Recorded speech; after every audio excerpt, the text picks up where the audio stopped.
Saludos, buenos días pueblo dominicano y buenos días a todos los hispanohablantes. Bienvenidos a su página José Ángel Méndez. También pueden seguirme en mi canal de YouTube, el Profesor 07, donde estaremos analizando temas de historia y de geopolítica.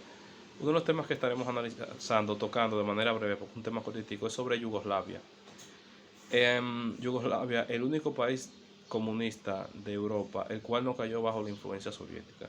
Miren, señores, Yugoslavia fue un país ubicado más o menos en el sudeste de Europa, el cual no cayó bajo la esfera comunista soviética. O sea, pasaron al comunismo, pero no se dejaron influenciar ni obedecer órdenes de la Unión Soviética, a diferencia de los otros países comunistas, como Hungría, como Bulgaria, como Polonia, como Checoslovaquia, entre otros.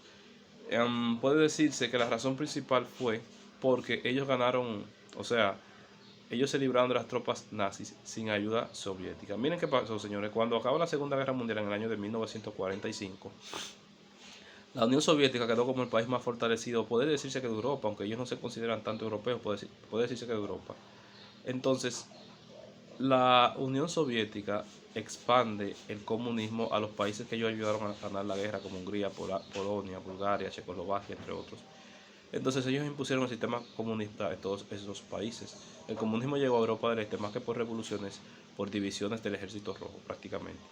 Pero en Yugoslavia no pasó esto. Yugoslavia pudieron ganar la guerra por ellos mismos. Entonces esto lo libró a ellos de caer bajo la influencia soviética. Al principio, el líder de Yugoslavia, que era conocido como Tito internacionalmente, estuvo buscando el lado al líder soviético, Stalin, pero este vio que la Unión Soviética y Stalin querían gobernar a Yugoslavia y darle órdenes y se alejaron. Y Tito, el líder de la Unión Soviética, fundó lo que fue la Alianza de los Países No Alineados, las cuales eran países que no se dejaban influenciar ni por la Unión Soviética, ni por el comunismo soviético, ni por el capitalismo de Estados Unidos. Yugoslavia fue el líder y Tito fue el ideólogo de este movimiento. Hay que decir que Yugoslavia era un país de alrededor de 255.000 kilómetros cuadrados. Para que ustedes entiendan, esto era como unas casi 5 veces y media la República Dominicana, más o menos. Algo así. Su capital era Belgrado. Ya al final, cuando prácticamente se desintegró, tenía, como a principios de los 90, tenía una población de 23 millones de habitantes. Y el líder Tito gobernó Yugoslavia por 36 años, desde 1945 o por 35 hasta su muerte en el año de 1980. Miren, Tito y Yugoslavia tuvieron una característica muy interesante, que fue que el comunismo, o sea, Tito pudo transformar una guerra patriota, porque Tito pudo transformar una guerra patriota en una revolución socialista, porque cuando gana la guerra pasan al sistema socialista. Hay que decir que Yugoslavia también era una potencia deportiva. Siempre que se hacían competencias internacionales, en buen dominicano le daba una pela prácticamente a casi todos los países con que competía. Pero había un problema. Ese país era un país multirracial y multiétnico. Entonces, eso casi y multilingüístico también.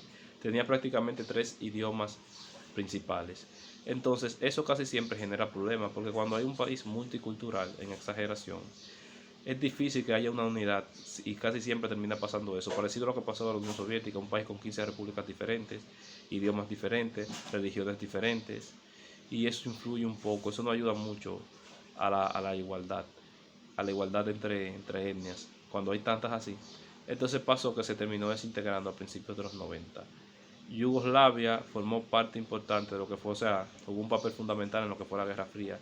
Y ellos tenían un comunismo que lo llamaban autogestionario. Nunca fue un comunismo muy radicalizado como el que había en Cuba o como el que había en los diferentes países de Europa del Este, sino que había cierto grado de libertad, lo que era en cuanto a la propiedad privada. Espero que hayan aprendido sobre este país, sobre Yugoslavia, que existió antes de la era comunista, se existió desde 1918. Fue prácticamente después de la Primera Guerra Mundial, a finales de la Primera Guerra Mundial.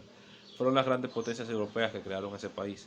Un país donde esas diferentes etnias se tenían prácticamente odio. Entonces por eso más tarde, después que muere Tito en 1980, empezaron los problemas entre diferentes etnias y por eso el país en parte se terminó desintegrando. Era considerada la tercera potencia socialista después de la Unión Soviética y después de China. No era un país con un tamaño que digamos super guau, pero como les expliqué, 255.000 kilómetros cuadrados, unas 5 o 6 veces la República Dominicana. Ese país pasó a la historia, al igual que la Unión Soviética, porque hay un dicho que dice que divide y vencerás, y el imperialismo dividió todos esos países para vencerlo, pero es importante siempre recordar la historia de estos pueblos. Espero que el video les haya gustado, gracias por seguirme y síganme siguiendo más. A mi público dominicano y a todos los hermanos de Hispanoamérica y también los hispanohablantes de Europa, los españoles y hispanohablantes de África, los ecuatoguineanos. Adiós.